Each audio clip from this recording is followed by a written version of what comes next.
Welcome to the For Your Thoughts podcast, where psychology, pop culture, and self meet. I finally have Q the therapist here. Quashay or Quasia? I'd be like Quashay. It's Quashay. Yeah, you got it. Okay. I was like, is it Quasia or Quashay? Because but yeah, so we went to UTSA together. Were we in a psych class together? Like, how did we? Honestly, we were always in the library. Yeah, I was always in the library. I don't know. It's just like Penny was just in my world. Yeah, and then Twitter, especially, you're like one of my top 5 favorite people on Twitter for sure. So definitely.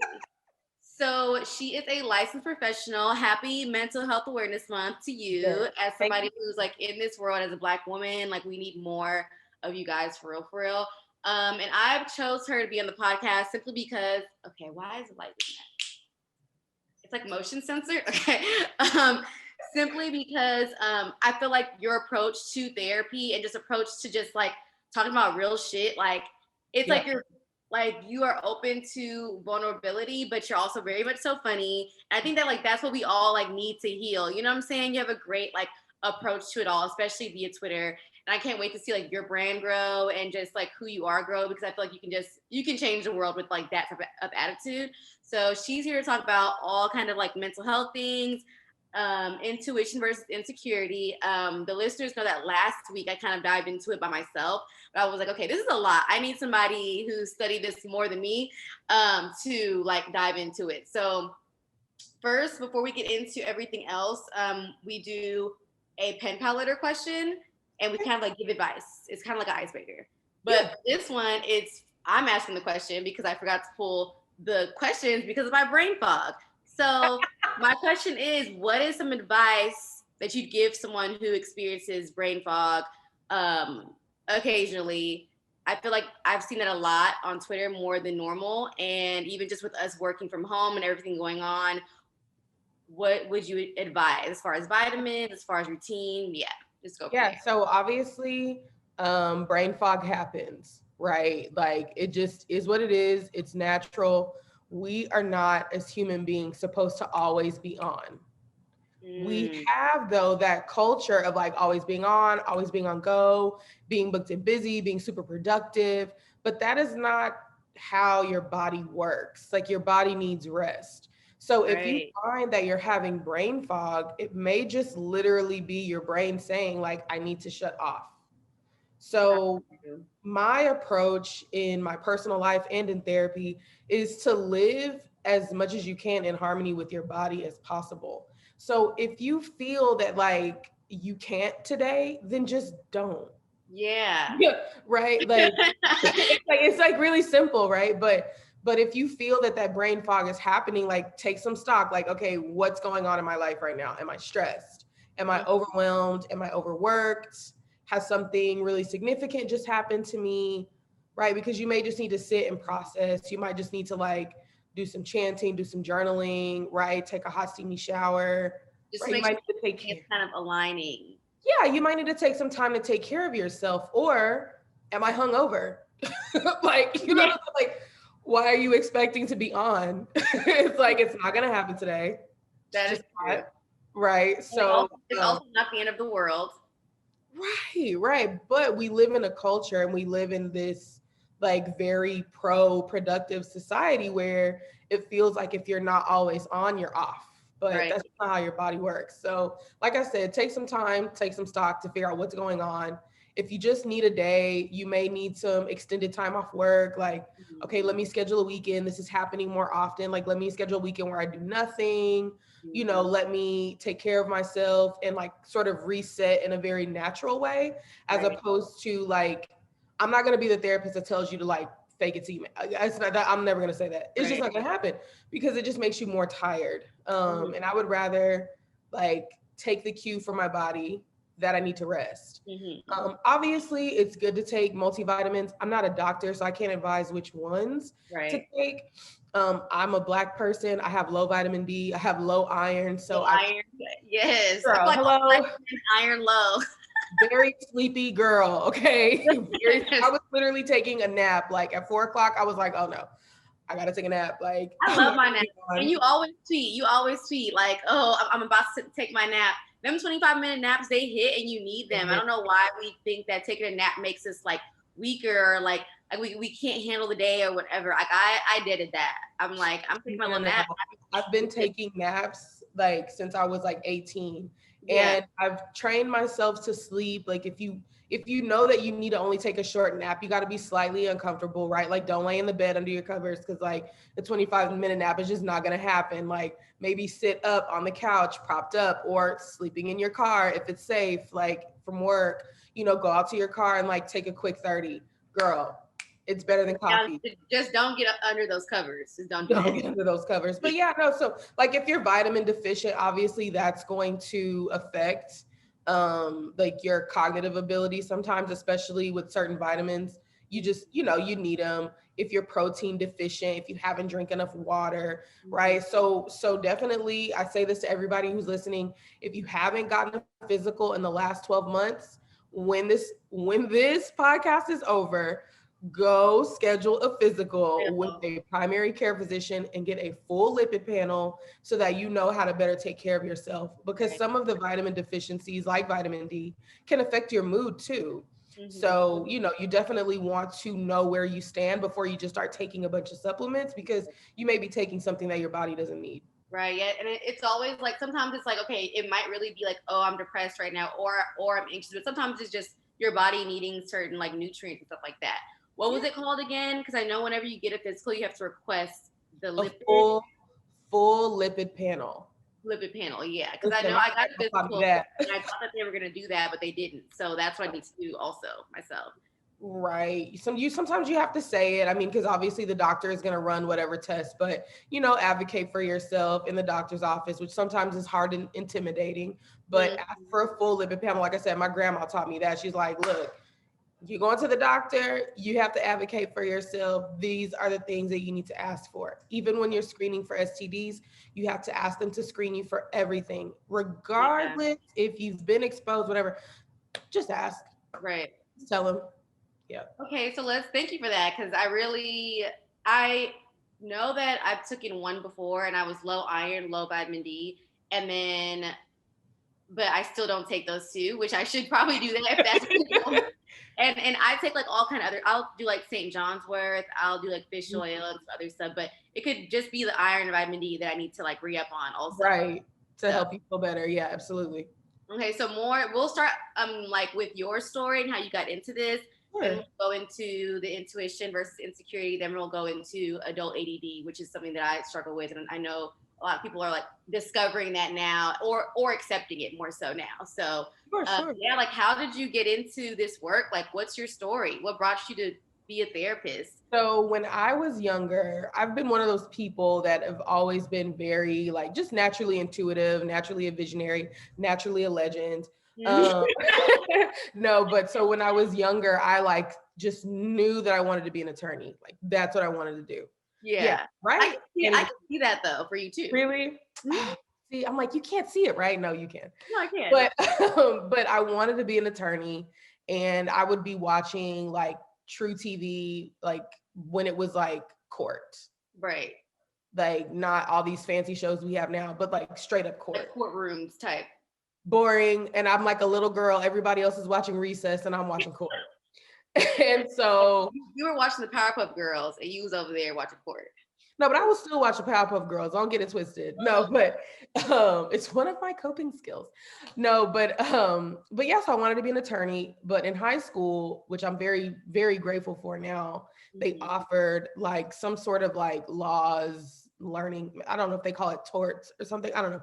We had to learn all these. Yeah, torts. Learn about the laws and stuff. And I was like, oh God, I hate this. And I hated it. Like I could not deal with that class. It was so boring. What you just didn't, you were like, oh, I don't like the actual beats of it all. It was boring, and it was like, it didn't interest me. Like it didn't make me spark. Right. And at that point I was like, what, maybe 16. So I was like, I knew what made me like excited. And I was like, well, if this work doesn't make me excited, then I don't want to do it. So then the following semester, I was offered an intro to psych course. It was an AP class. So if you pass it, they gave you college credit. if you pass the AP test, they gave you college credit. I fell in love with it. And so I was like, okay, I was interested in it.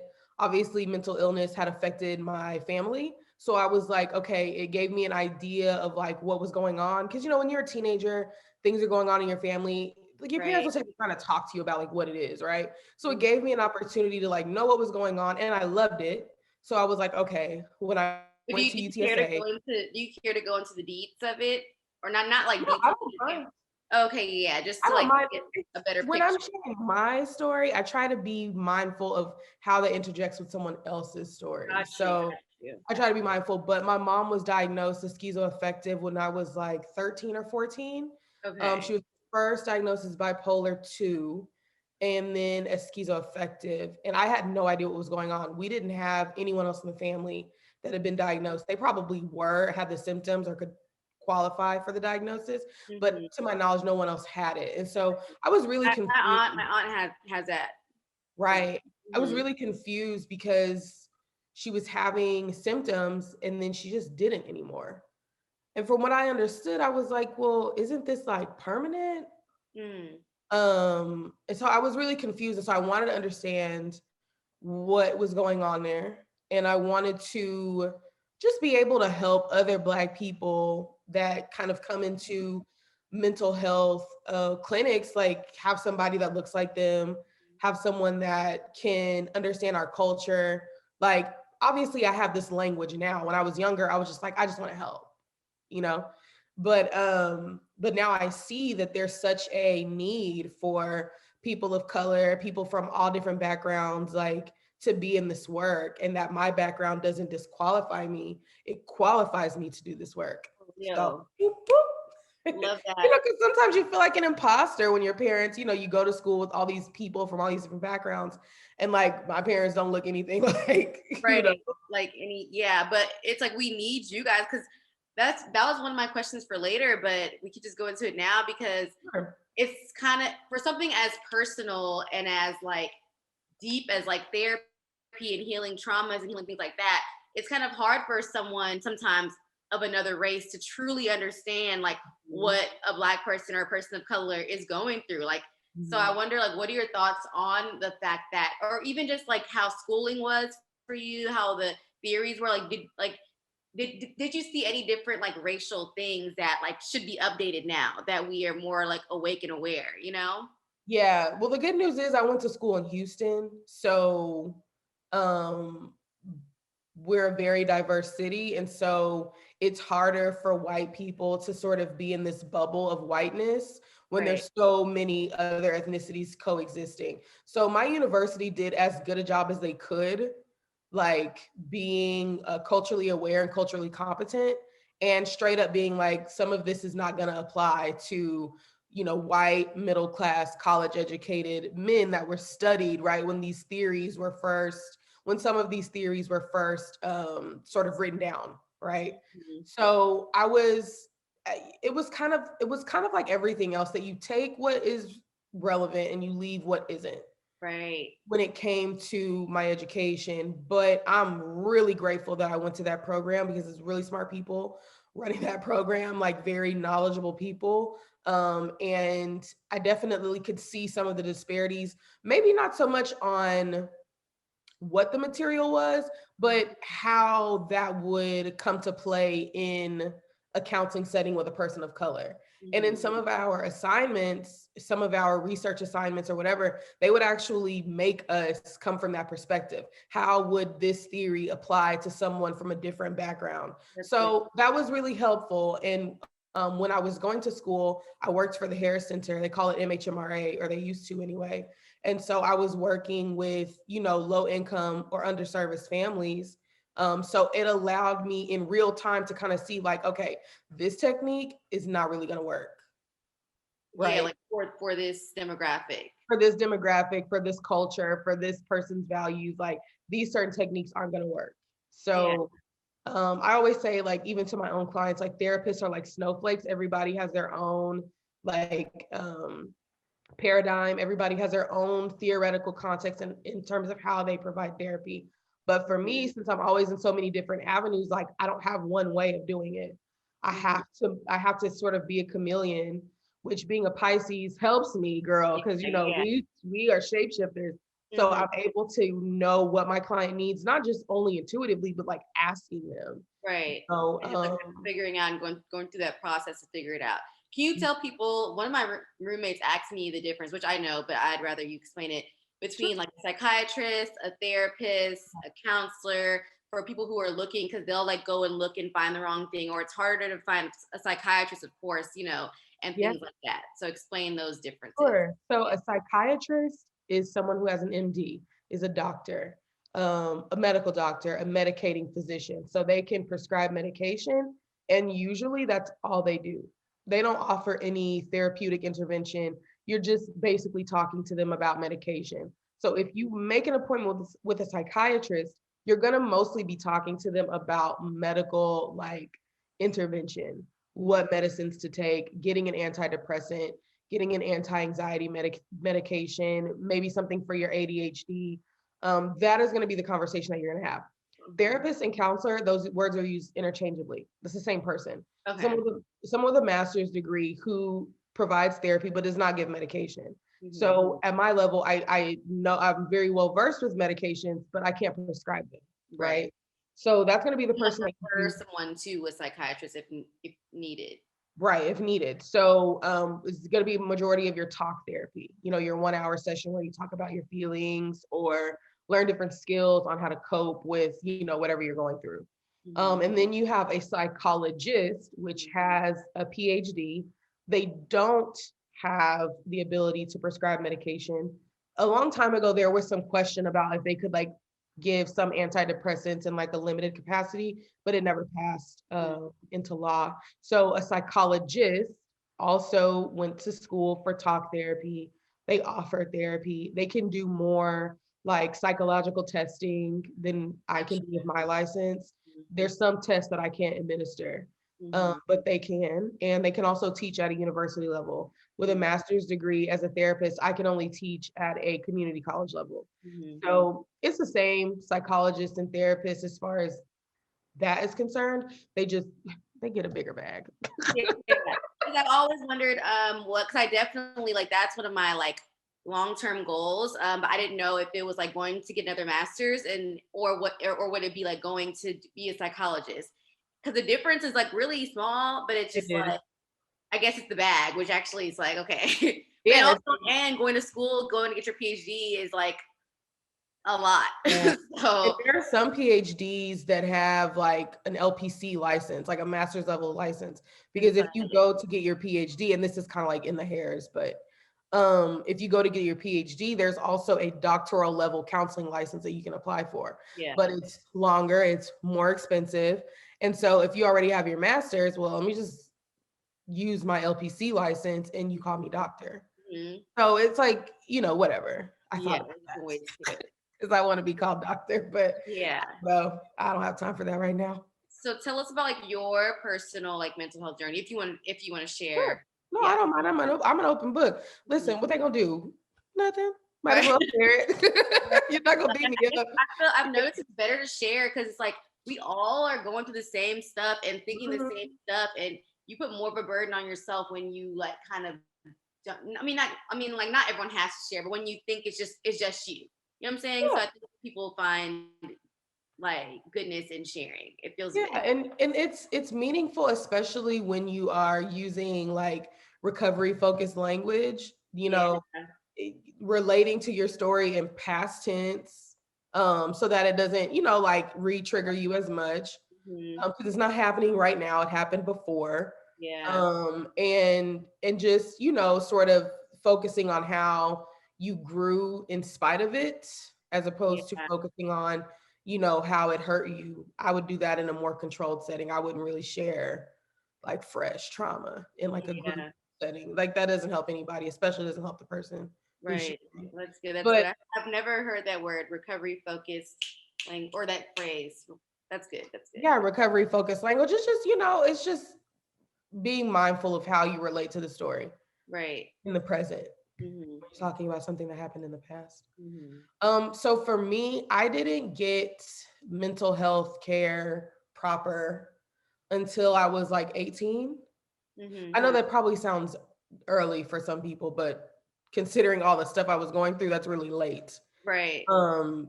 Tons of traumas. I'm not even gonna go there because it's like, girl, why? Yeah. But tons of traumas, tons of, when you're growing up with your parents, there's so many things that you're exposed to, right? My parents had me when they were young. So I went to my first like therapy session when I was 18, and the person was a social worker.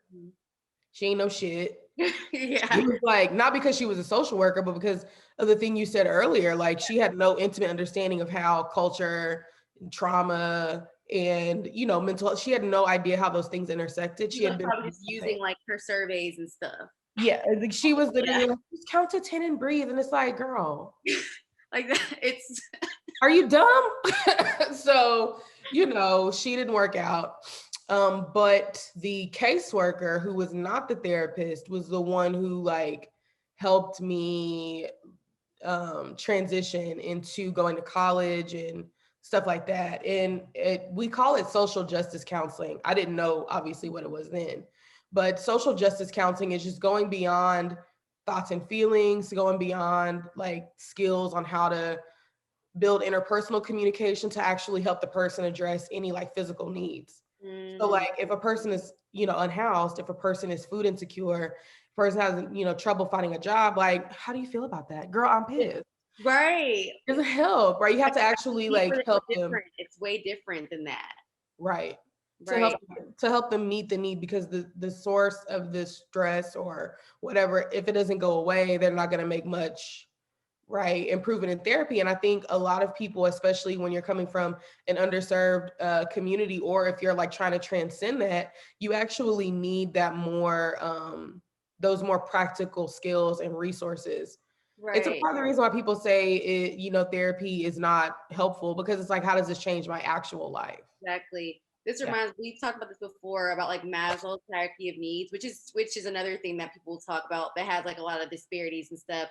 But I thought of that as like that's like the basics. Like Yeah. and sometimes people's basics needs are not being filled, which what trickles down to everything else.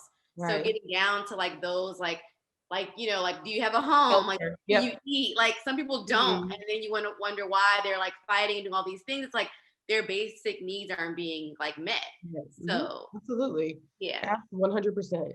So, so that was, I guess, my first like proper thrapy session. And then in college, I probably should have gone to counseling, but of course I didn't.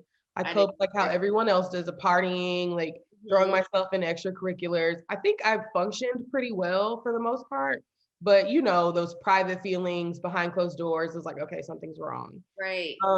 When I got to grad school, so I graduated from UTSA in 2012. Mhm. So I took a year off and I started 2014. I did December 2012 was when I graduated from UTSA, and I started the fall Mhm. of 2014 here in Houston at Houston Baptist. And at first it was fine. The transition was kind of rough, like adjusting to Houston, because it's a bigger market, it's a lot more Where are going you from? on. You're I'm from from Austin. Austin. Okay. Okay. I know. Yeah, so bigger city like San Antonio, great city, not anything like Houston. And Not at all. so at all. So I was like adjusting to that. I was living in a fairly nice neighborhood in San Antonio to like living on 45 and Alameda, Genoa, child. And I was like, oh, so I'm back. Like, I didn't make as much progress as I thought it would. That's how I kind of felt. Yeah, And how so you perceived it. making less money, going to school, hating life. And I got really depressed. I was having panic attacks every single day. Mm. And I didn't go to a psychiatrist. I went to my PCP, primary care physician, to get medicine, which is an option if you can't find a psychiatrist or if you can't afford a psychiatrist. Your primary care physician may be able to prescribe like certain medications. Right. Obviously, if it's like bipolar, schizophrenia, some of the more persistent mental illnesses, I would suggest still going to a psychiatrist. Mhm. But if it's anxiety, depression, ADHD, I would suggest going to Yeah. your PCP, just if you can't get in with a psychiatrist, because sometimes the wait is So really long. hard. It's so hard sometimes, There's like a especially if you national don't have the shortage. best insurance. Especially like the same thing. If you have those same disparities, that's one of the hardest things to get. Yeah, it's really hard. But a lot of primary care physicians are sort of stepping in to fill in that gap. Obviously, it's a personal choice if they have the training, if they feel comfortable. So, but yeah, I went to my primary care physician and I was like, girl, Like some is like something something's has to wrong. change. Yeah, like I can't wake up, I can't shower, I can't get to work Right. on time, I can't, whatever. And so we tried a couple different antidepressants, and over I guess, um, over time, I got better at just saying what was actually happening so that she could get better at giving me the right meds. Because Like, we have a tendency, yeah, we have a tendency as people to like minimize our symptoms. And like that doesn't help anybody, especially doesn't help you. But right, just culturally, like someone asks you, how are you? You're going to say, oh, I'm fine. right. But like You're you haven't cleaned your tired house, or you haven't zoned washed out your or hair. Yeah, it's like everything is a mess. Like you can't get to work. You're crying all the time, but you're like, oh no, I'm fine. So it took me a while to like feel comfortable with her, to like tell her the truth. And we finally found some medicine that worked. But mm-hmm. then I do what all high functioning Black women with depression do. The moment I start feeling better, I stop taking it. Mm-hmm. And it's like, no, girl. She was like, My mom be going off hey, on me. I'd be like, I don't I don't need no medicine. I don't want to depend on the medicine. Okay, but you're depending on alcohol, but you're depending on weed, but you're depending on people to fill the void that you right? just take them. Like you're already dependent, so you might as well feel Yeah. better. Um, but yeah, so she was like, "Okay, girl, you feel better because you're taking your meds." So I stayed on off and on for like 6 years, Mm-hmm. and that helped. Mm-hmm. It helped the fog go away. And help you. I did therapy. Yeah. Huh? Like, wait, keep going, keep going. It was a lag. Keep going. Oh, no problem. No, the fog lifted and I was able to be a lot more functional, Mm-hmm. happier, right? But you would never know because I cope with humor. Like I don't interact on social media if it's not funny. Like I don't want to do that because I want to break. Sometimes we can sort of, especially because of how um the social media algorithm like kind of feeds us what we interact with. So like if you're in a really bad mood, like the feed's gonna know because you're interacting with those posts, is gonna feed you more of those posts. That was a part of my thesis in grad school. That's So good. yeah, so I was like, okay, yeah, no, not doing that anymore. So I would literally just like take a break or like do what I had to do. But I had therapy. It was group therapy because it's what I could afford. And Mm-hmm. then when I finished school, like got my license and everything, I went back to individual therapy.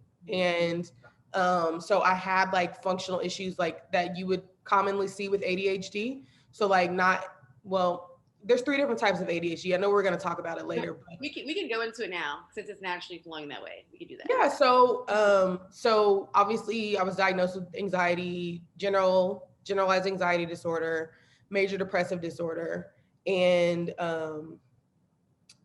I had some as I was like reading and studying the DSM, I was like, oh, I actually have some symptoms of ADHD as well. So there's 3 different types. You have it's attention deficit hyperactivity disorder.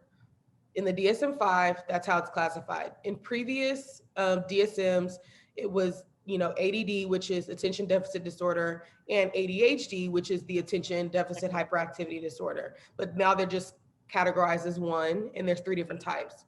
So you have inattentive type, which is classic daydreaming, not able to get finish tasks, sort of like forgetful of things to do, things to bring, like the girl that always leaves her lunch on the counter. That's Yeah. me. Me. That's me. Forgets to take your meds, forgets to take your vitamins. Just like, yeah, not able to get anywhere on time. It's like, hey, write my name down. That's me, girl. Yeah. Okay. And then you have hyperactive, the hyperactivity type, which is the person that's more impulsive. These are the people that are more commonly like the kids that are more commonly going to get diagnosed because their behavior is considered more disruptive. So talking out of turn, sort of interjecting when no one's talking to you, interrupting people when they're talking. They're also not able to follow directions as easily, temper tantrums when they don't get their way, or kind of temper tantrums when they get frustrated. You're going to see more of like the going behaviors, whereas someone with inattentive type may be more like quiet, which is a lot of times why their diagnosis goes undertreated or untreated, or maybe seen as like depression when it's really like ADHD. Right. And then you have combined type, which is a combination of both. And a lot of people online are sort of like, wow, I've been having these issues since I was a little kid. And, you know, a lot of Black families, a lot of brown families are like, you're not taking medicine, you're not going to the doctor, it's a wrap. Right. So oftentimes we had to like find workarounds, right, to get up when we're like resetting the alarm all the time or whatever, get your work done and, you know, all those things. So my doctor gave me a medication that helps with that sort of functional, because my depression looks a lot like ADHD. Right. So, and a lot of times people have the symptoms, right? But in order to meet diagnostic criteria, right, in order to meet all the criteria that's required to have this diagnosis, you can't just have one or two here or there. It has to be persistent, right? You have to have X amount of the symptoms for however long in order to qualify for the diagnosis. And unfortunately, because if you weren't diagnosed as a child, you're probably not going to be diagnosed as an adult. Right. Especially, and it's like a hot buzzword too. And I think that they're catching on. And then people just like Adderall. Some people just like it. You know, yeah. I mean, it's helpful, but it's easily abused. And with Black people, we're more often not going to be given it when we go and ask for it. So, but that doesn't mean you don't need it. The other thing is ADHD looks a lot like PTSD. So if you have a lot of stressors, if you have a lot of trauma, if you have a lot of triggers, that can affect you and look like ADHD, but you'll know when it's not when you take that medicine and it makes you feel worse. But you don't want to get that far, just, you know. But there are some antidepressants that help with some of the more functional impairments of depression and ADHD, because they're kind of in the same basket as far as how it affects your functioning. I would, you know, suggest talking to your doctor and ask for an SNRI instead of an SSRI, because the SNRIs are going to have a little bit more kick to kind of help you through not being able to get things done. The SN have the more kick? SNRI, yeah. What's Wellbutrin? What is that? Wellbutrin is an SNRI, so that's a part of right. Like get energy, yeah. That's where the energy is coming from. Because the norepinephrine is going to help you with that. So like Wellbutrin, Vibrate, Prestique, Effexor, medications like that.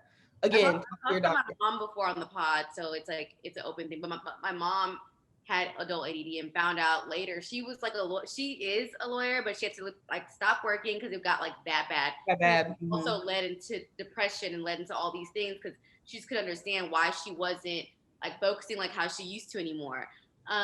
So she took Adderall for like years, and then it started to be like not that she was abusing it. Well, actually, in reality, yes, she was abusing it, like taking it when she doesn't need to or taking more than she has to, but it was not because she was trying to get high. Yeah. So she could keep up, and just like she's used to being up, and then when she didn't have it, she was like in the bed, like we had to go get her out of the bed. I'd be crying after this stuff. I always cry on the pod, so if I cry, that's what happens. Oh, it's okay. I'm trying my hardest not to. Right. So, but now, thankfully, she got like a new doctor who actually cares about her, and put her on Wellbutrin, and that's why I asked about that. And she's like a whole new person. Game changer. Yep. She looks better. She's gained like her normal weight back. I hate this. It's okay. Okay. And she's focused, but not on no like grinding. Oh, I gotta hustle. Yeah. It's just like a flow, and she is falling back in love with like work again. You know, as the past like 2 years or so. So it's really about like finding what works for you and stuff like that. And being willing to like try a different medication, because it's not going to work on the first try all the time, especially if you're not being honest. Not to say that people lie, but especially if you're not being like 100% honest about what's going on. Because in a perfect world, like you go to the doctor, they give you a brain scan, they can see which neurotransmitters are low and just give them to you. Right. But that's not how it works. They're depending on your symptoms to know which medications to give you, because different chemicals, right, help us do different things like dopamine, serotonin, norepinephrine, right? They give us those different neurotransmitters work very differently in our brain. So if you're telling them sort of what's going on, it clues them in on which neurotransmitters need some more support. Right. So I remember when I was taking Adderall, I took it for like all through college, for my undergrad and my master's. But I don't think I was being honest, because it's like I could get my things done, everything was done and everything, but when it was like when I was done with my work, like I didn't feel good though. You know what I'm yeah, saying? And it's like I didn't feel like myself sometimes, and it just was like a lot to just like figure the whole thing out or whatever. But I feel like that's a lot of people, especially when they're just starting or they just discover some type of diagnosis and they just kind of like give up on it. But even like bipolar, like all of that, like they just like, okay, no, this makes me feel weird, I'm off it. So what advice would you give for someone like that? Because honestly, like medication helped and changed my life. Like once I figured out what worked for me in my mom's life and some of my closest friends. But it is like a struggle. Like I remember days like when I would switch my meds and I'll just be crying uncontrollably, like on like, and I just wouldn't understand what the hell is going on. I had to miss work and stuff like that. So it is a lot, but now that I love where I am now rather than even where I was before taking it. You know, going through that was definitely like worth it in a sense. Yeah, it's a process. Your body with some of the medications takes like 3 to 4 weeks until you can see a marked difference, right? A significant difference. You'll find small changes along the way, but being patient, understanding that it's a process, and you'll get better at knowing what's going on with you to tell the doctor sort of as the process goes along. Everyone that has tried medication, I've been working in mental health now for 7 years. I very rarely hear someone say, "Oh, I tried it right away and it worked." Like, Right. no, that's Not the reality. it's not the reality. You may need a different type of medication. You may need a different dose of medication. You may need a pairing of two medications, right? And when you also have to understand that you're building a relationship with a medical provider. Right. You may not feel comfortable saying what's wrong, so just give yourself some time. Medication is helpful. It does work. I know that as Black people, we have a very just awful relationship with American medicines, honestly, with any medication across the board. The problem is not the medication. The problem is the person that's using it, right? The person that not using it, the person that's administering it to you, right? Because the medication is just neutral, but it can be weaponized. And that is the problem, not the medication itself. The person weaponizing it was the problem. And if anyone is listening who has faced medical discrimination, you have rights, right? They have bosses, they have licensing boards that they are supposed to be like responsive to, and their license can get took. If we do our due diligence in reporting them, if enough reports come in, they will get their license stripped. True. That's So really good. Yeah, I didn't think about that ever, because we always talk about how I've even had experiences where they just give me the wrong thing or they just don't care at all. But I never think to be like, hey, I should like call somebody and tell on their ass because it's not right. And they're gonna just do it to someone. And thankfully, I know, just because I studied psychology and then I just read up on it so much, so I know better. But some people don't, So that sucks. That sucks so bad. Even regardless if they know better or not, you're in a vulnerable position when you're sitting in a doctor's office, and so you shouldn't have to advocate for yourself. So They real. should give you the care, like that's literally their job. But if they're not, you can report them to the office that they work for. If they're a private practice and you can't report it to their office, you can report it to your insurance company. If you don't want to report it to the insurance company, you can go straight to the board.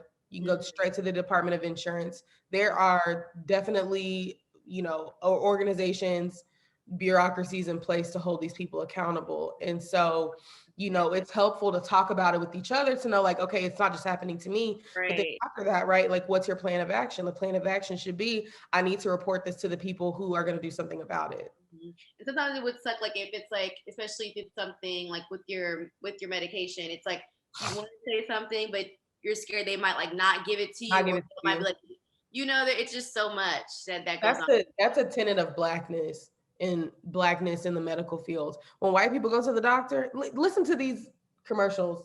on TV. Yeah, I feel like Ask your doctor about specific name, right? Yeah. It literally says, ask your doctor about AstraZeneca and see how it can help or whatever. Yes. So it's like, hey, I spoke to my therapist. I listened to a podcast and they were talking about different medications, and I want to talk about that with you. How would X help me? How would Y help me? And if they're not willing to give you the medication that they're asking for, if they're not willing to talk about those options with you, okay, well, I want a written denial. I want you to write out the reasons why you're denying me care, and I want a copy for my medical record, and I want a copy for myself. That's good. That's so good, because it's like I've gone through exactly that, and it's like I've read up on it. My mom's told me it's like, and this is what would help me. Like, let's see about this, and they're just like, no, like they'll just go through a whole little thing about it. I'm just like, okay, well, but yeah. Yeah, well, this is in line with my symptoms. I can read. I'm not a doctor, but I can read, right? Like, these are my symptoms. This is how the medication helps. If you're not willing to treat me in the way that I'm requesting, I want a written denial of care. Written denial of care. I want it written down in my file. I want you to list why you're denying me care. And I also want your license number. And I want a referral to a doctor who's going to treat me. Thank you so much. And they'll probably be like, all right, I'm just give it to her. Yeah, I'm just going to give it to her. Exactly. Because you want to go through all that. Exactly. Let me just give it to her. Your job is to warn me of the side effects. Your job is not to deny me care. Right. That's good. Okay, let's go back into, before we get into what we really were supposed to talk about. Let's get into your thesis. That was so interesting to me. Yeah. Thesis, yeah. Like, what was that about, and like, what did you learn? Yeah, so that was in 2016, 2015. So there wasn't as much research available as there is now. So I was like, again, a legendary pioneer. But no, but I wanted to study the effect that social media has on depression and sort of think about that link. There wasn't a whole lot, like I said, of research at that time. And I know it was only like 6 years ago, but it was emerging. It wasn't really there. And so I wanted to know even for myself, because I noticed like when I'm on social media, I feel like crap. I feel like I'm not doing shit. Here I am in grad school. I have a job that's related to my degree. Hello, 2 out of 2. Yes. And I'm still like upset because I'm looking at social media and like all these people are like doing so great and I'm like not feeling that hot. And so I was like, what's going on there? I know it's not just me. I was looking at tweets, I was looking at people's posts about, like the same feeling. And so I was like, okay, let me study this. So, upward social comparison is the phenomenon that we experience when we go online and we compare other people's lives to ours. And we rate them higher in terms of they're doing better than me, they're more successful than me, right? But the problem with that is, some people's lives are great, right? Like not everyone is sad. But the problem with that is you're comparing your real life to someone's highlight reel. Right. Think about it. You're not posting a picture of your house when it's dirty. Not ever. Ever. You're like, I've got dishes in the sink. I'm not about to turn my camera around and let you see it. No, I'm going to find a clean corner. Like, very narrow, a narrow, clean corner so that you don't really know what's going on. And so, right. So like upward social comparison, we're comparing those people to our lives and saying like, I suck and they're great, which contributes to depression. And the more you're using social media, the higher the depression scale was. So again, when we talk about research, we're talking about a link, not a cause. This is a relationship. Depression is not caused by social media. Social media does not cause depression, right? It's like, it's not, I can't say one for one, but there was a pretty strong relationship between the number of hours used in social media and the rate of depression. Right. So when it comes to, okay, like you were saying with the algorithm and stuff as well, which I've noticed this, I'm just like, why do they keep showing me things on like anxiety or things? I remember one time I was talking about attachment styles and stuff like that with a friend or something like, and my whole algorithm was just like skewed, pushing me into that, which I love to learn about it, but then it can be like too much because like, okay, I know that I got an anxious attachment style and my man has an avoidant one, but god dang, I'm not trying to like go goodness, like, like it's just too much to think about all the time. That's interesting though. I wonder like what that's about, and is there any like privacy things that we can There's turn a off. whole lot of like privacy violations when it comes to that. So basically what social media is trying to do is make you buy something, right? I mean, like, look, think we're not listening to the radio because we've got Tidal. We're not watching TV because we're looking at Netflix. There's no ads being serviced on Netflix, right? There's nothing for you to buy. And so, but we're all on social media though, right? So they're going to put the ads on social media. Mhm. So what the quote unquote intention is to service you with an ad, service you with information that's going to make you either buy or participate or whatever, generate revenue for the companies that want to sell you products. The problem with that though is that there is all these other, things that are being serviced to you also, because Twitter wants to keep you engaged, Instagram wants to keep you on the platform. So they Yeah. want to send you more posts like the ones that you interact with, because those are things that you're interested in. Think about Clubhouse, right? Like you got like 7 seconds before you find something interesting or else you'll log off. So Clubhouse, if it's not interesting, it's not a conversation you want to participate in, you're not going to be on it. And Yeah. what's happening? Clubhouse is dying. Well, Twitter doesn't want to die. Instagram doesn't want to die. Facebook doesn't want to die. So it's going to service you with ads, but it's also going to feed you posts that you are more likely to interact with, because the more you interact, the longer you use the app. Dang, So I then gotta how does that affect your mental health? liking all Right? those It's like, posts. Yeah. yeah, it's like, okay. And you don't even have to comment on it. You don't even have to like it. If you pause on it, Yeah, for too long, it'll just be like, oh, she loves that this. she's liking it, she's reading it. They don't even know if you like it. They know that you interact with it. It's not even like good, bad. It's like, do you interact with posts like these? And when I think about it, it's like really crazy because it can keep you stuck in like this bubble and like not be able to perceive things from like other walks of life and stuff like that. Like one thing about for me, I really truly believe that like people are like a product of like their environment, like what they've been through and all these things. And like I feel like a lot of other people don't really consider that when they're talking to a person. And if on social media it's just this one bubble of this one type of figure person, and that's all that you see when you go out into the real world, if ever they do, like you Right. won't even know how to interact, or you won't even just like know how to relate, or everything will Yeah. be confusing to you. That's so crazy, especially for the kids. Well, you gotta log off. Get off.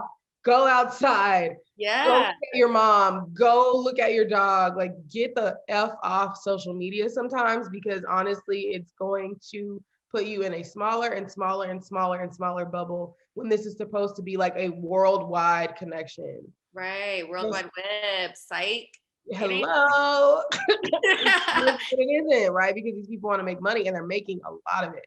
I Yeah. think Facebook and Google have more information points on you than the federal government, girl. So who's getting access to the information? That's a lot of information. That is. You're being bought and sold, girl. That's I don't want insane. to be, I don't want to get into like a It really conspiracy or whatever, is. but that's just how it Right. works. It like breaks my heart when like I've even heard like friends be like, oh my god, like like I guess like a blogger who might have look like she has like the perfect husband, she had the best wedding, she did all this stuff, and they'll be like, oh my god, like she has this. I'm like, you have no idea what goes on in that house, or what she had to go through in her life to become this person. Like you have no idea. Don't ever compare yourself to anyone like that. Like it's Don't covet someone's life either, because God, yeah. what you think they have. Exactly. That's Yeah. crazy. But okay, let's get into well, is there anything else you want to say about the mental health side of things, or about like therapy or anything like that? Any like Yeah, last go to therapy. Schedule an appointment. Go to therapy. Even if you feel like, oh, I'm good, like I'm doing great. Okay, cool. Go talk to a therapist about how you've made it, how you can maintain, your yeah. life. Like you don't have to wait until everything is like all falling down in order to go. It actually makes it harder for you. No, for real. No, for real. So You said yeah. something about like you did group therapy because that's what you could afford at the time. So like also talk about that, because I know a lot of people like can't afford therapy, or they don't have insurance yet, especially if your past was it 25, 25, yeah. And like 25. and stuff, yeah. So talk more about like different options for people.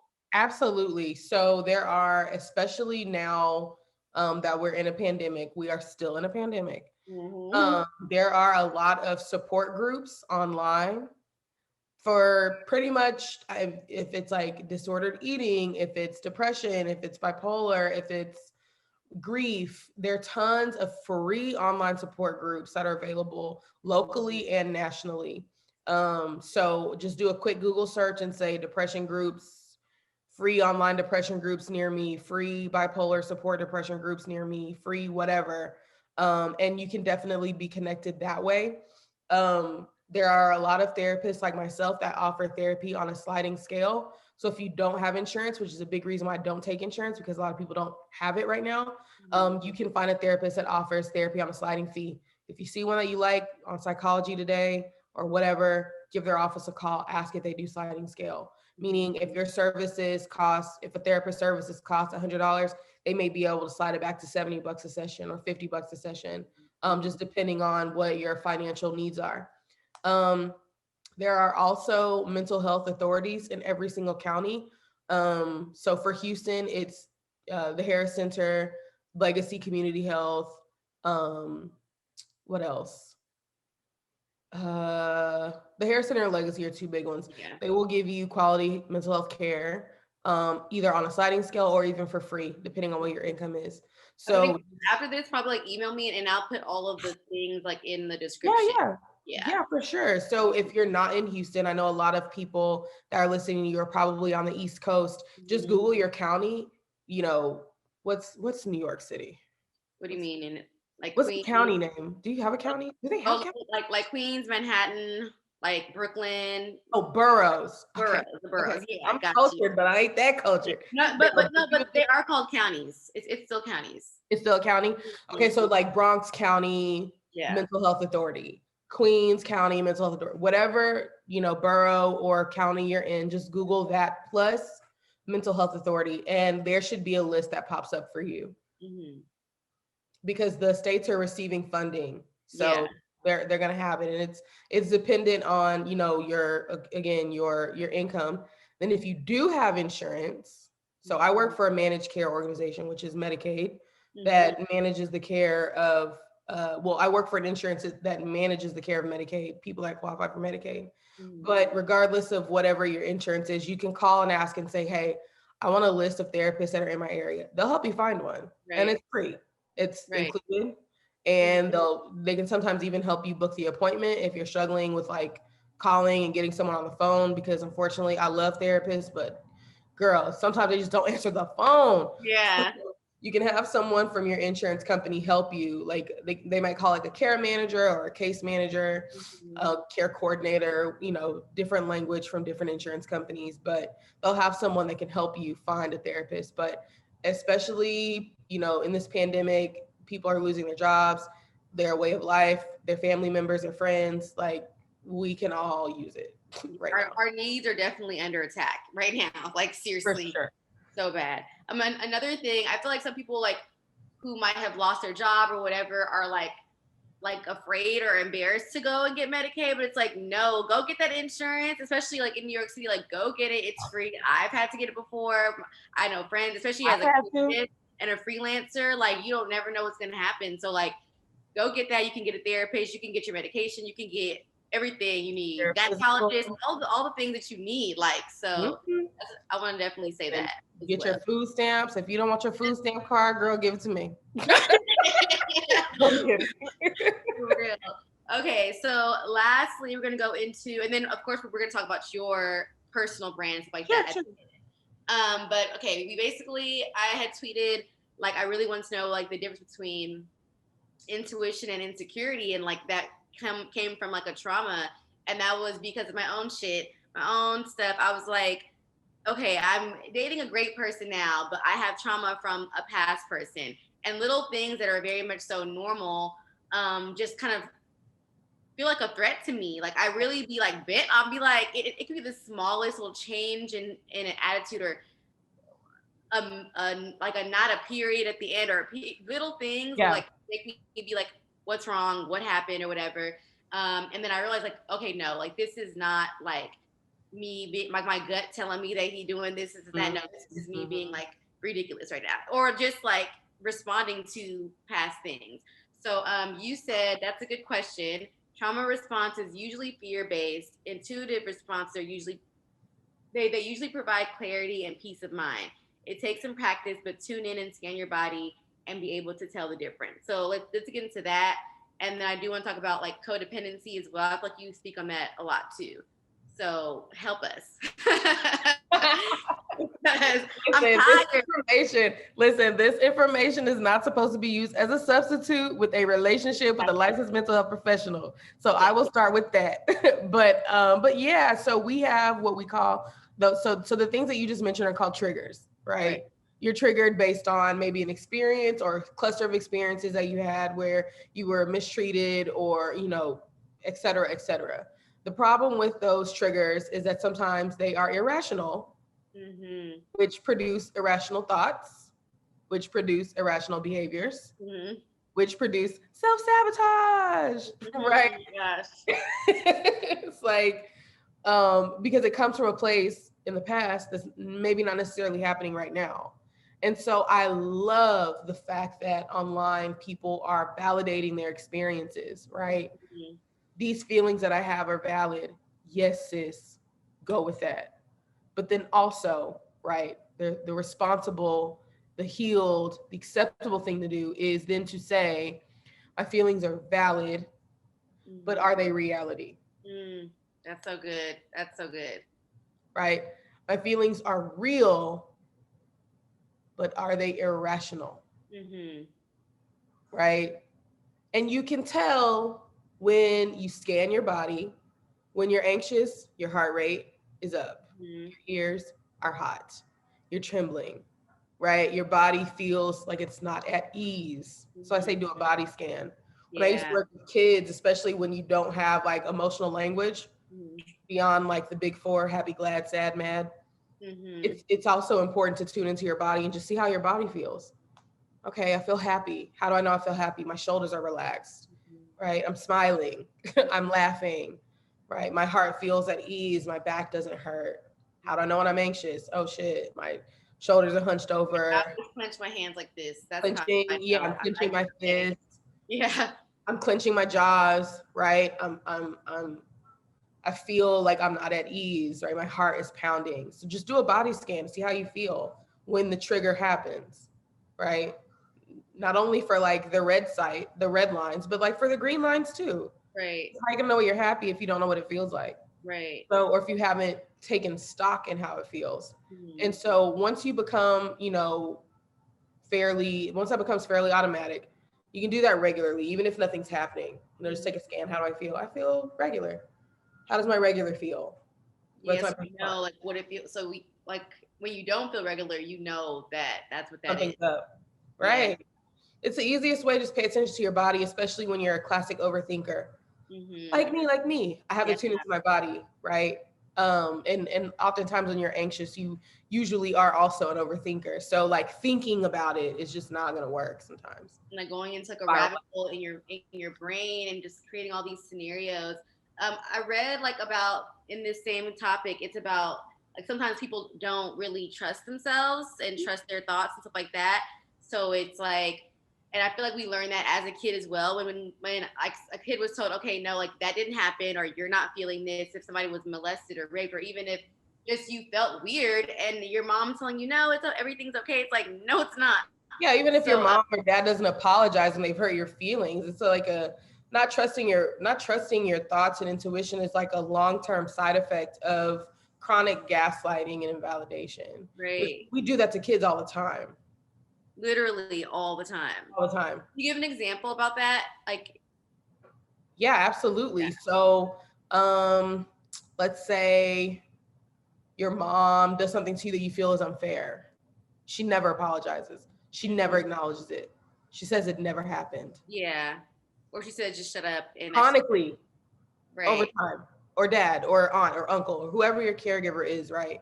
Because we're not mom bashing the day after Mother's Day. Right? No, shout out to we're not doing that. No, we'll do that another day. No, I'm just kidding. But like no one ever says, yes, you're right. I did mistreat you. Yes, you're right. I was unkind to you. Yes, you're right. You have the right to be sad. Instead of like, I'm giving you a whooping, you can't even cry. Right. And so, you just kind of couple that up over a decade, 2 decades, right? And you're going to do it to yourself. You're going to validate yourself.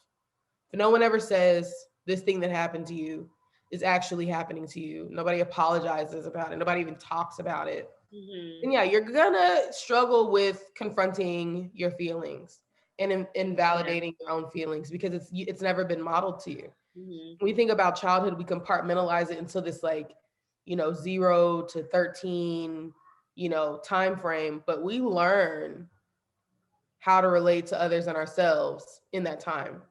They And say your and personality and is formed. time when like it's just they just leave us to just play and eat, and that's about it. Yeah, And you're then not allowed to have feelings. You're not allowed to tell them when they've done you wrong. You're not allowed to give them any critique.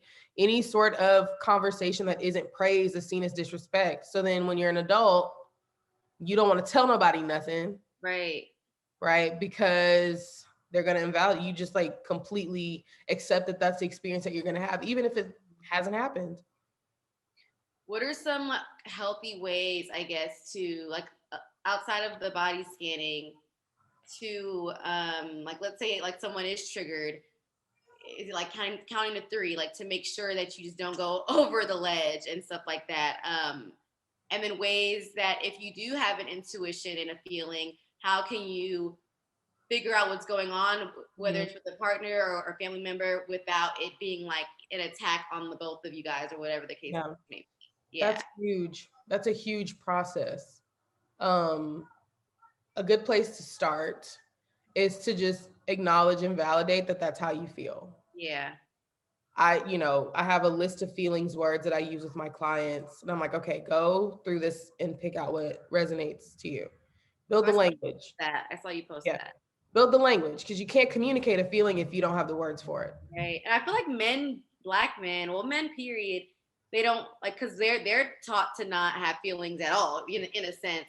So they sometimes I feel like we get so pissed at them, but they don't even know how they're feeling, or they don't even know how to tell us how they're feeling because they don't even know how to like. It's so much The around only it. acceptable disclosure of emotion is anger a lot of Yeah. times, or frustration, but it's something more than that. They say anger is a secondary response. Mm-hmm. So it starts with you.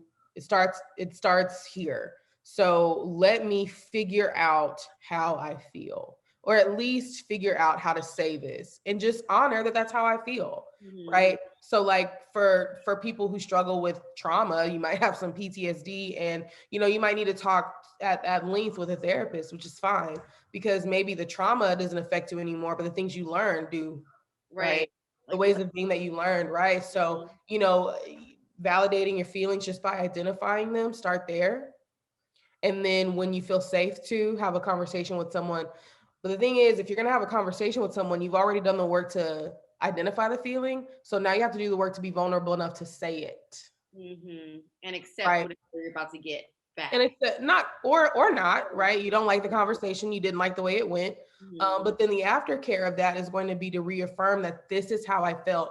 The other person didn't accept it, but that doesn't mean that my feelings were invalid or that I didn't communicate myself in the right way, right? Right. Because we also have a Right. tendency to couple with people that are like the people that raised us, right? Our Mm-hmm. parents, grandparents, whoever raised you.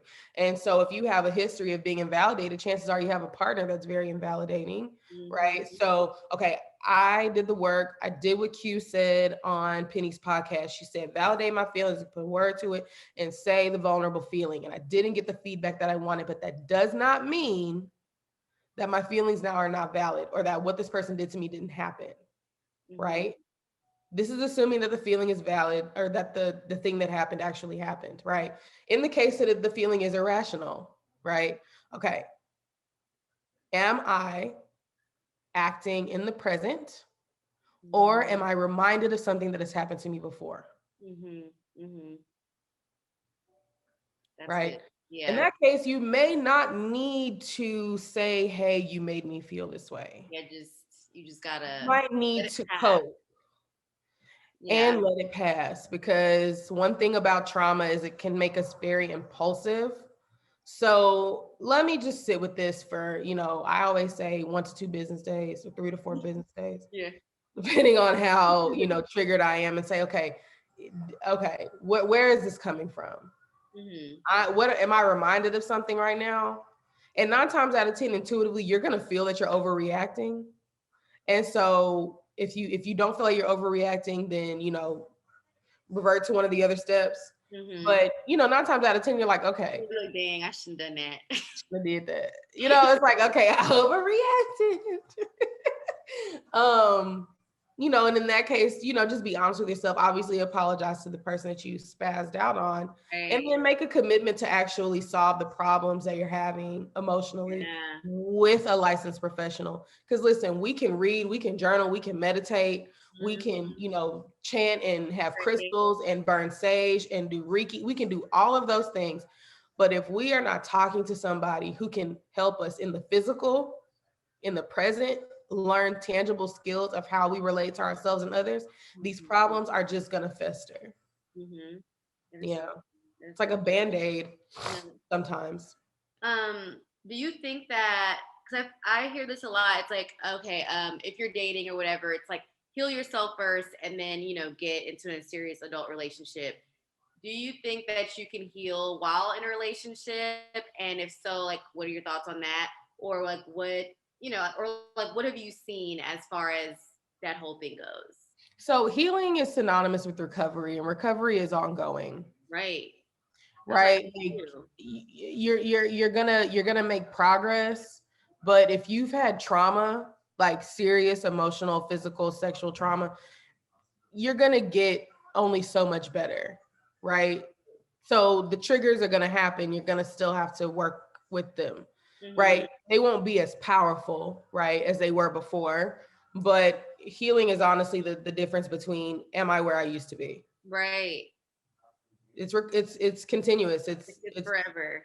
It's forever. And that's not a bad thing. I'm not saying that to be discouraging, because it can't. When my therapist told me that, I was like, damn, I ain't never gonna be good. Right. Like, no, not in terms of like you're always gonna be in this place, but like healing is recovery, and recovery is continuous, right? It to me was liberating. It's like, just stay one step ahead in my wellness. Just stay one step ahead. I don't have to be completely healed. I just need to be one step ahead. So if I know that I'm feeling depressed, if I know that I'm being triggered, for me, I know that when I'm stressed, I'm hypercritical. So I need to stay up in my house. Right. That's how I stay a step ahead. I need to limit my social interactions with people that piss me off, because I'm going to go off. And it's just going to be a cycle. And then because I'm hypercritical. Right. When I'm stressed. That's my step ahead. People don't do enough. It's like, it's okay to sit it out. Because I know for me, this is what I've noticed, that when I'm like PMSing like the week before, like I'm raging. Like literally anybody can get, and I'm so nice, but I literally feel the rage in my body sometimes. And it's like, okay, don't go out with him this weekend, because you might go off on this man. Don't go out with the girls because you might, like, just don't do that. So, but and it's okay to like self-control kind of in a sense, and like just like be responsible in that way if you know that that's how you might react and stuff. Right. And it becomes easier as you, right? The cornerstone of this is validating the feeling. Right. Right. That doesn't mean you excuse the behavior. That doesn't mean you say, oh, I was feeling that way, so I did this. No, I feel like this, so let me stay a step ahead. Let me avoid the coworker that pisses me off. Right. Or if you can't avoid, let me be very, let me measure my countenance. Let me do some yoga. Let me, take a walk. Let me clean my house, or come have somebody clean it. Let me grocery shop so that I can cook for myself, so that when I get home, I'm not pissed off and hungry. It's like, how can I stay a step ahead of how I feel right now? Because for me, that was liberating. It's like the expectation is not for me to never have this problem again.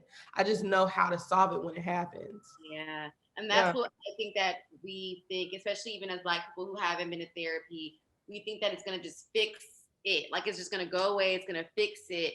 And it's just, but that's not how. Hard. Yeah. It's a process. Like it's always kind of crazy when it's like some people like aren't aware or self-aware of themselves, and they kind of live in this thing, and life seems easier for them, but it's like, no, it's just because they're like avoiding and not working through their stuff. You know what I'm saying? So that's another question. As somebody who since 18 has been to therapy, I know you've been around people who haven't, or people who kind of ignore it, or like, how do you cope with like friends, family members, and like not be that therapist, and like, like, and be a friend, and just sometimes I'll be like, I see what's wrong with what's happening, or I think I know because I don't know. But like, it's like you don't really want to say anything, but you still want to be a good friend. It's like, but you have to let people be on their own journey. I don't know. How do you All cope with that, literally what you just said. A big Yeah. part of preserving my clinical skills is to turn them off. Yeah. Like, how would Quishay respond to my friend who says she's back with her ex again? Quishay would respond very differently than the therapist in the room. So Right. I'm gonna let myself respond and be like, girl, what? Yeah. I probably would say that in therapy, but it's like, like it's a different set of skills, and I allow myself to turn it off. But I also allow myself to be human. Like, I don't have to be like this. It's a part of the reason why I tweet the way I do. It's like, I don't have to be like this all the time. It's frustrating. Like, no, I'm not doing that. Mm-hmm. Turn it off. You haven't exchanged any money. You have not signed a consent form. I'm not your therapist. So that means when you call, I don't have to talk to you. Yeah. Or if I'm tired, I can just say, hey girl, I'm tired. I can't do this today. Mm-hmm. I have to set those boundaries and then have relationships with people that are reciprocal, because clinically, my relationships that are reciprocal, I don't get anything from them. Informed consent and, they little PayPal. That's it. Yeah. You know what I'm saying? So in my real life, if I want to, prevent being burnt out and also like be happy in my real life, I have to say, okay, which relationships do I have that are nurturing to me also? Because it's easy as the helper to always be the helper, but I'm not doing that. And last year I was really I was really intentional about like, I'm tired. I'm just gonna be tired. I'm sad. I'm just gonna be sad.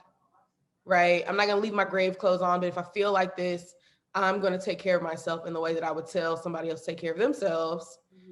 That might mean decreasing my presence on social media. That might mean decreasing certain conversations, or maybe limiting the time that I'm on the phone because I talk for a living, So, and, sometimes sometimes you lose a relationship, but it's like, okay. Especially, I feel like you're an empath also, for sure. Sure. Yeah. And By sometimes you really have to definition. like block it off. Like you just can't, especially if you know that they doing the same thing over and over and over again, and you're like, sis, I can't listen to this weekend. Like, I'm sorry, I just cannot do that. And that was just an example. Like, it's not like actually what's going on, but it's like, sure. yeah, but sometimes, when I'm tired, like I said, I'm hypercritical and I'm probably gonna say something. So I probably just need to be quiet and just be at home. And I literally, like, I will sit at home in the silence. Like, I won't turn the TV on. And it's comforting to me because I have so much noise mentally and verbally, honestly. So it's comforting to me. So I have to know, like, what I need in that moment. Sometimes it's just a happy hour. Sometimes I do want to hang out with a friend, but I just have to be mindful. Knowing what you need. Yeah. Yeah. Being mindful. And just what are your thoughts on, like, you were talking about a little bit about codependency earlier and things like that. And I feel like that's something that people in relationships struggle with, like, all of the time. I don't even know where to start with the question, but maybe like explain what that is for the people, and then maybe ways to like combat that, and like ways that it can affect you and things like that. Yeah. So, I mean, codependency in a relationship is very similar to being like enmeshed in a family. Like, their mood is dependent on your mood is dependent on their mood. You can't be apart from each other, or else there's conflict. Like, you don't have a separate identity outside of that relationship or outside of that person. I guess the most succinct way that I could say to help with codependency obviously is going to be aware, like, of that pattern. Like, where does it come from? Is it just this relationship? Do you have a history of being codependent on other people, and how is that affecting you? Because, like, honestly, we need people, right? So there's nothing wrong with like being or relying on another person, but it's like, is it to your detriment? Are you able to still meet your needs if that person is not able to do so? Right. And then having a space, and especially if you've been together with the person for like several years, have a space that is just yours, that's not for your partner. So it might be a set of friends, it might be a gym that you go to, it might be some hobbies that you have that your partner does not partake in with you, right? Just to build that separation. Some people, like, they have like their man cave or their she shed or whatever. That's a really healthy way to have a space where this is just mine. This is just Yes. my identity. This is just my thing. Mhm. That's going to be the easiest way. And then, doing the work to make sure the communication, the relationship is healthy. Because if you have a relationship that is very unhealthy, it's very easy. It's a lot easier to be codependent. Right. So making sure that you are allowed to have your own thoughts and feelings, even if your partner doesn't agree, and you guys are respectful of those differences. Like, you Yeah, both don't have to have the same thought about everything all the time. right. Yeah. Right. That's good. That's good. Okay, let me see. Let me see if I have any more. I mean, that's hard to do, It is. It really is. Especially like love and all that. It's a lot. Okay. I think I did everything.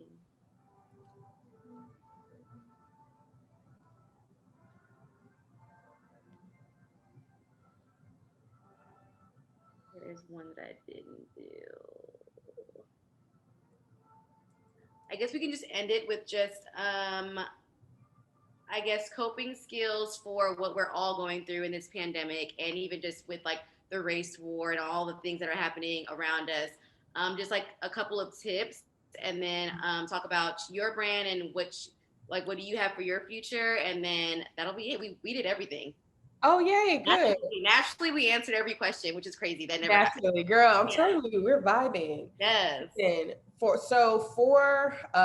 everything that's going on, this pandemic, this racial tension that has literally always been there, but we're all sitting still, so people are paying attention to it. Mm-hmm. It's important to unplug, right? Pay Mm-hmm. attention to your real life. That can look like cleaning your kitchen.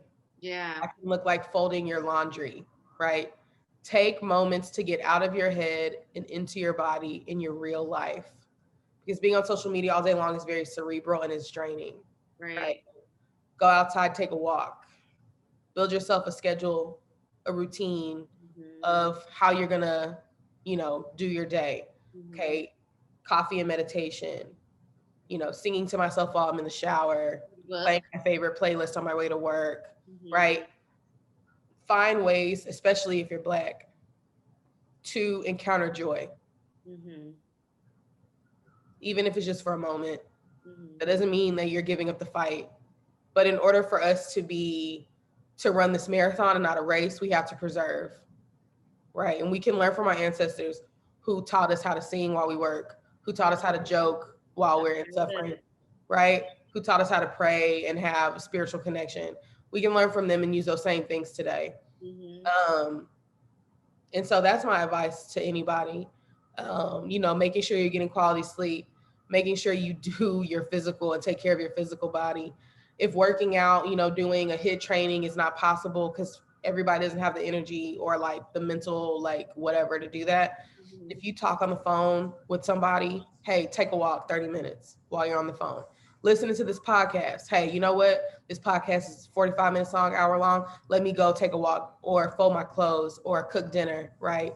Something that's going to get you off of your phone and give you joy. Because I think a lot of the problem is not only what's going on, but it's the fact that we're being constantly saturated with it. When we Mm-hmm. think about trauma and So PTSD, bad. Yeah. yeah, when we think about PTSD, it's literally, it doesn't always have to be happening to you. It could be overly exposed to something happening to someone else, right? Like journalists who take war, photography, like they even can get PTSD. Even if it's not happening to them, it's the Right. constant exposure of it happening to someone else is a form of trauma, is a form of post-traumatic stress. So just making sure you unplug. That's one thing. I feel like people are like sometimes can consume themselves, and like even like especially activists, like and thank God for them, but they consume themselves and that becomes their identity, and that's a hard fight, and we are all fighting, but joy is an act of resistance as well, and you have to have that. I love it that you said that. Like our ancestors, they were singing, they were laughing. Like that's why we're so funny. Like that's why we are so talented and stuff like that. because they allowed themselves to be that and do that. So that's really good, especially for activists, especially the young ones too, because they are born into this. Like yes, they are. 11 to 15-year-olds that are like just doing their thing, but they're consumed with whatever that, issue is. But think about the stores, right? Like I'm looking around my house. Nothing is happening. Nothing's happening in here. Yeah. Right? But I get on social media and I'm like responding to bigots and like cussing out men. It's my favorite pastime. It's like, like, no, I'm not doing that. I'm gonna chill. I think you said get out of your head and get into your body. Like get into your body. Yeah, I'm gonna grill. We have grills by the pool. Well, why don't I just grill my dinner one day and eat outside? Or, like just switch it up and encounter joy as much as you can. Love that. That's so simple yet so effective, and something that someone can do like right now, like tomorrow. Today. You can do it tomorrow. It'll cost you nothing and it keeps you a step ahead. Right. Okay, thank you so much. Please tell us where we can find you and like your future. You need to make a book on your thesis, like where actually on all of this. We could actually make all of your tweets into a table book. Like they're that good.